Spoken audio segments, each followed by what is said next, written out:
It was early morning on the 15th of January, 1947, when a discovery would shock the city and the entire nation. A body, lifeless and cold, was found in a vacant lot, discarded as if it were nothing more than garbage. But what made it worse was the gruesome detail. The body was that of a young woman, her name later revealed to be Elizabeth Short.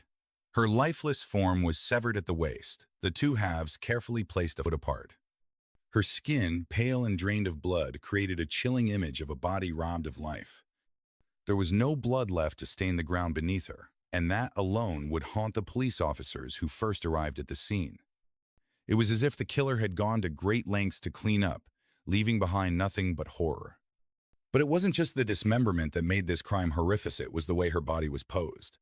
Her arms stretched above her head, elbows bent sharply, her legs spread apart in an unnatural angle. The killer had carefully arranged every detail, and it was impossible to ignore the unsettling nature of it all. There was purpose behind this cruelty, a chilling sense of control. Then, the face. The victim's lips were slashed, the cuts stretching from the corners of her mouth to her ears, creating what is known as the Glasgow smile. Her expression, once soft, was now contorted into something monstrous. It was a twisted display of violence too horrific to comprehend. The police stood frozen in shock, struggling to process what they were seeing. In the distance, the faint murmur of curious onlookers echoed in the background, unsure whether they were witnessing a nightmare or reality. But it was clear to everyone. This was no ordinary crime. It was something far darker. And then, as if taunting the authorities, a chilling discovery was made a message. Not a note, but a symbol. Nearby, a heel print was found. It seemed deliberate, as though the killer had left it behind for someone to find. But was it a clue, or just another twisted move in their game? As the officers stared at the mark, the realization struck them hard. This killer was playing with them, watching, waiting, and they had no idea what their next move would be. Elizabeth Short's life had always been a series of ups and downs, much of it shrouded in tragedy. Born in Boston in 1924, Elizabeth's early years were marked by uncertainty.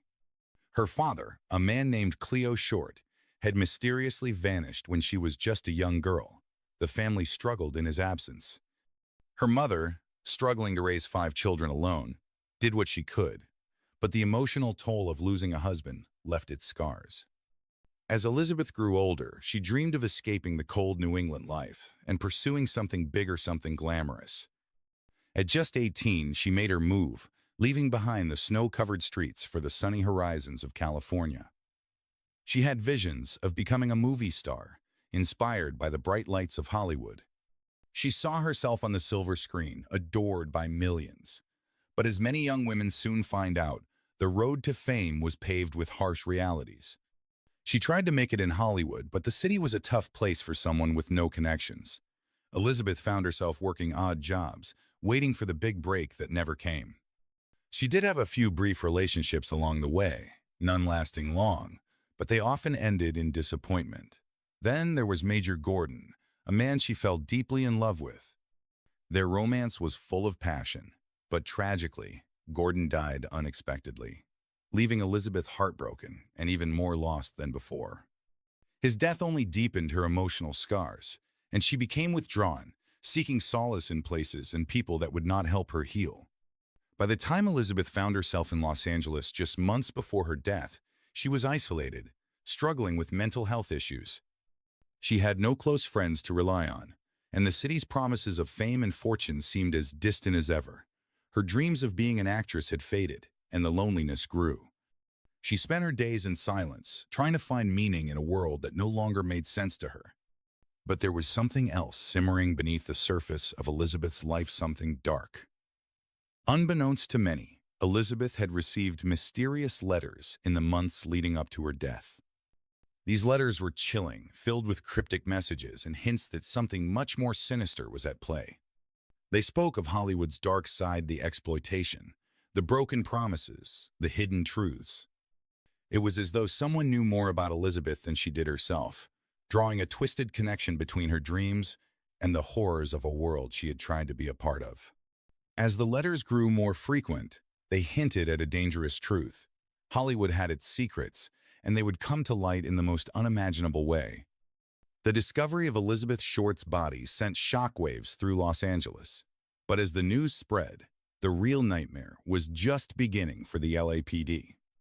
The police were faced with a horrific crime that left them with more questions than answers. The investigation, launched in the frantic hours following the gruesome discovery, quickly became a media frenzy.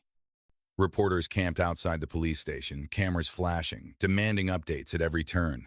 The press was desperate for answers, fueling wild speculation about Elizabeth's life and death. Rumors swirled. Was she a victim of a jealous lover? Or perhaps someone trying to cover up a darker secret? With every passing day, the list of suspects grew. The police couldn't keep up with the tips flooding in from all corners of the city. Everyone seemed to have a theory, but nothing led to solid evidence. Investigators combed through her sparse life, but the more they dug, the less they seemed to find. There were no clear connections or leads, just a tragic young woman who had wandered through life with little direction. But soon, two names emerged as central figures in the investigation. Mark Hansen, a wealthy nightclub owner, had a history with Elizabeth. He was known to have had a brief romantic involvement with her, but their relationship had soured. Some people whispered that he had been obsessed with her, while others believed he was simply another man swept up in her chaotic life. The police brought him in for questioning, but despite the suspicion hanging over him, no evidence tied him to the crime. Mark was eventually cleared, though his name would forever be associated with the mystery. Then there was Robert "Red" Manley, the last person known to have seen Elizabeth alive. Manley had been with her just days before her body was found, but their encounter appeared innocent enough. Still, the police scrutinized him, hoping for some clue that could unravel the truth.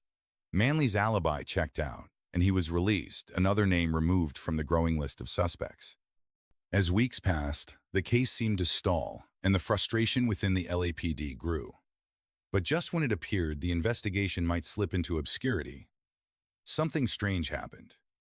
Letters began to surface. The first letter arrived at the Los Angeles Examiner, chilling in its detail. The sender, who referred to himself as the Black Dahlia Avenger, described the crime in unsettling terms and hinted at knowing much more than anyone realized. The letter was filled with cryptic language, taunting the police and the media. It felt personal. This wasn't just a random act of violence, it was something much darker. More letters followed. The tone shifted from mocking to almost theatrical, with the writer suggesting he would turn himself in but never following through. Each letter was more disturbing than the last, playing a dangerous game with the media and the investigators alike. The police became obsessed with the letters. Could the killer really be toying with them? Was the confession promised just another cruel joke? The chilling thought that the killer might be watching their every move sent a shiver down the spine of everyone involved in the case. With every new letter, the investigation grew more complicated. The public's fascination only deepened, and the LAPD was under pressure to crack the case. The city wanted answers. The families of victims in the past wanted justice, but the killer, or killers, were always one step ahead. The letters suggested something more psychological at play, a cat-and-mouse game with the police and the press that hinted at a mind both brilliant and deeply disturbed. Whoever was behind the crime wasn't just interested in murder, they were interested in the game itself, in manipulating those searching for the truth. The Black Dahlia case had already taken its toll on Los Angeles. As the investigation dragged on, the LAPD became increasingly desperate for leads. Then, out of nowhere, the killer began sending letters to the Los Angeles Examiner. At first, the police hoped they were nothing more than twisted jokes, but the content was chilling enough to make them reconsider. These letters weren't just random ramblings, they were taunting messages from someone who wanted to control the investigation, to make the police dance to his tune. The language was confident, almost mocking, as if the killer knew they were one step ahead. Each letter was more disturbing than the last. They were filled with cryptic clues, riddles that seemed to point to something bigger but led nowhere solid. The writer used phrases like, "I'll be back soon," and "the game's not over." These weren't just threats, they were mind games. The killer was playing with the police, dragging them through a labyrinth of false hope and frustration. They were baiting the investigators, trying to get them to make mistakes, to reveal their next move. But there was something even more unnerving in one particular letter. Inside the envelope, along with the usual taunting message, were several personal items from Elizabeth Short's life. The killer had sent a portion of her birth certificate, a few of her business cards, and even her address book. It was as if he had taken pieces of her life and laid them out like a twisted puzzle for the police to solve. It was a chilling clue, but also a sign of obsession. The killer wasn't just interested in murder, he was obsessed with Elizabeth herself. He was playing with the pieces of her life, forcing the investigators to look deeper, trying to make them see the connection. The police were stumped. How could they be so close yet so far? The letters seemed like a puzzle that had no solution, and each new one deepened the mystery. Who was this person? Why were they doing this? And why were they dragging the police, the media, and the city into this horrifying game? As the weeks passed, the public grew more anxious, eager for any kind of closure. But the killer seemed to be enjoying the attention. The more the police dug, the more the letters seemed to escalate, growing more sinister and dangerous. Then, in late January, something strange happened. A new letter arrived at the Los Angeles Examiner. This one was different. It claimed that the killer was ready to turn himself in. The letter promised a meeting, a confession that would end the investigation once and for all. The police were hopeful, even excited. Finally, they thought the game was over. The killer was going to end it.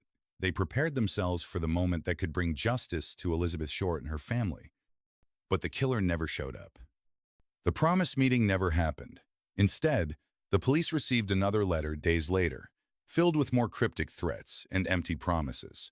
The killer had vanished again, slipping back into the shadows.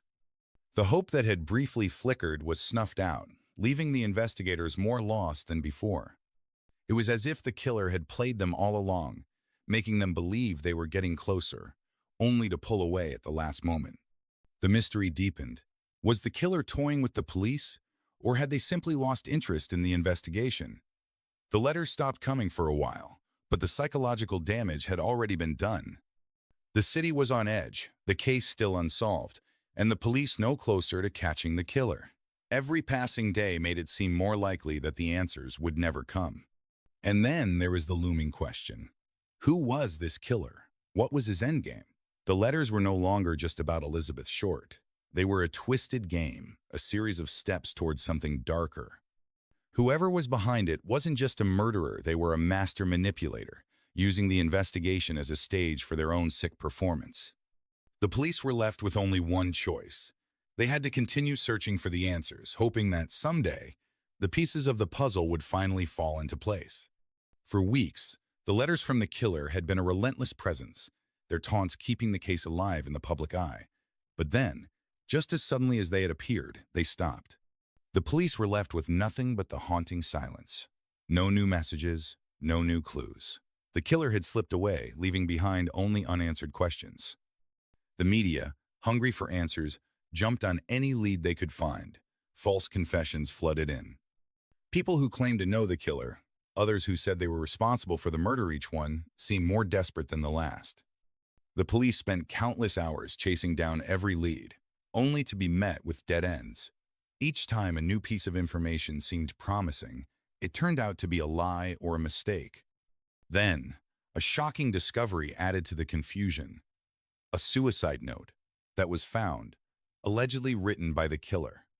The note was chilling, suggesting that the killer was ready to end their life, leaving behind a confession.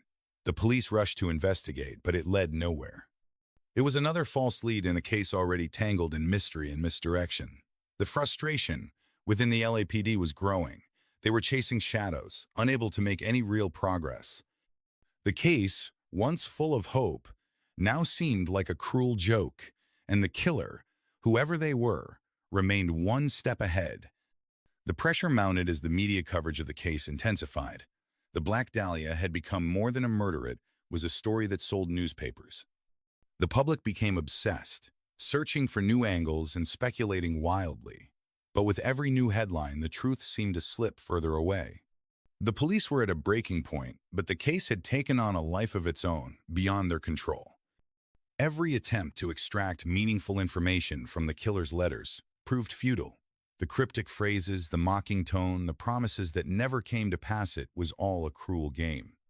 The letters taunted them, offering just enough to keep them hoping, but never enough to solve the puzzle. Each letter was like a cruel reminder of how far the investigation had fallen. Despite the frustration, there were a few tantalizing clues that still kept the investigation alive.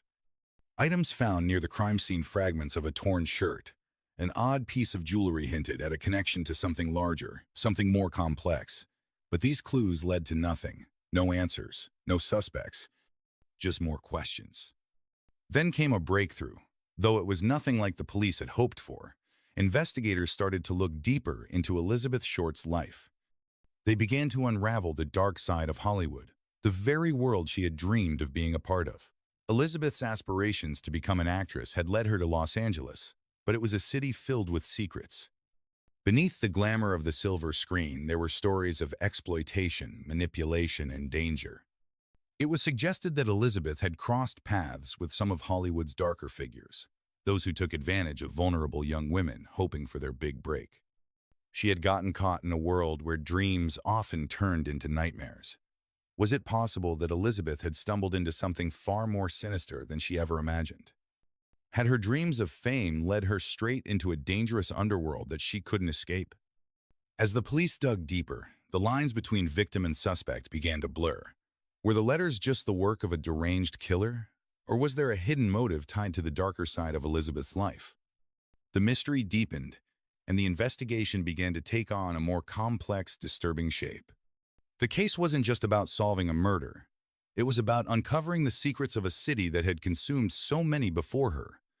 But the deeper they went, the more they realized that some answers might never come. Could Elizabeth have been the victim of a world that chewed up and spit out people like her? Or was there something more personal at play? Was the killer someone she knew?